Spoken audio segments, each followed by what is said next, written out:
Revolba quotes an incredible story that happened with Rabbi Yerucham Levovitz. At one point, all of the Bachrim in Yeshiva were occupied with an extremely difficult statement made by the Rambam.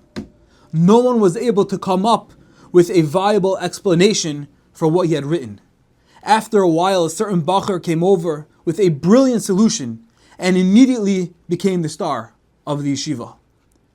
The Mashgiach, Rabbi Yerucham Levovitz, called the Bachar over and asked him, "How long did it take you to prepare to work on that beautiful, brilliant pshat in the Rambam?" The Bachar said, 5 hours. It took me a whole 5 hours to work on this pshat. Rabbi Yerucham then looked at this Bachar and said, "Let me ask you something. How long do you think it took me to prepare the last Musa Shmuz I recently gave in yeshiva?" And the Bachar looked at Rabbi Yerucham and said, "Probably around the same time, 5 hours, 6, 7. Rabbi Yerucham nodded no. The Bachar offered maybe 10, and Rabbi Yerucham continued, "No." The Bachar said, "A day?" And again, "No." "A week? A month?" At this point, he wasn't sure where Rabbi Yerucham was going with this. More than a month. And Rabbi Yerucham said, "Not a week, not a month, not 2 months.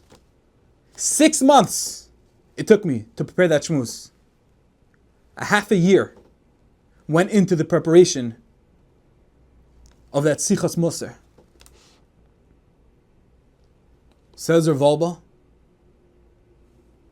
why did Rabbi Yerucham, what was the significance, the importance? Was Rabbi Yerucham there to brag? To undermine that the Bachar only spent 5 hours on his pshat, his oimik in the Rambam? No. What Rabbi Yerucham was trying to convey, in light and to the point of the Musar he gave. He accepted this Bachar's brilliant answer, the Yishuv and the Rambam, but he wanted to tell him another message. And that is that before imparting, giving over any wisdom to the Klal, to the Talmidim, Rabbi Yerucham would not preach anything that he himself could not live up to.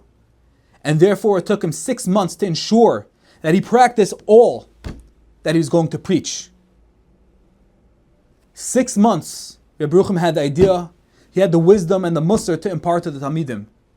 But until he was for certain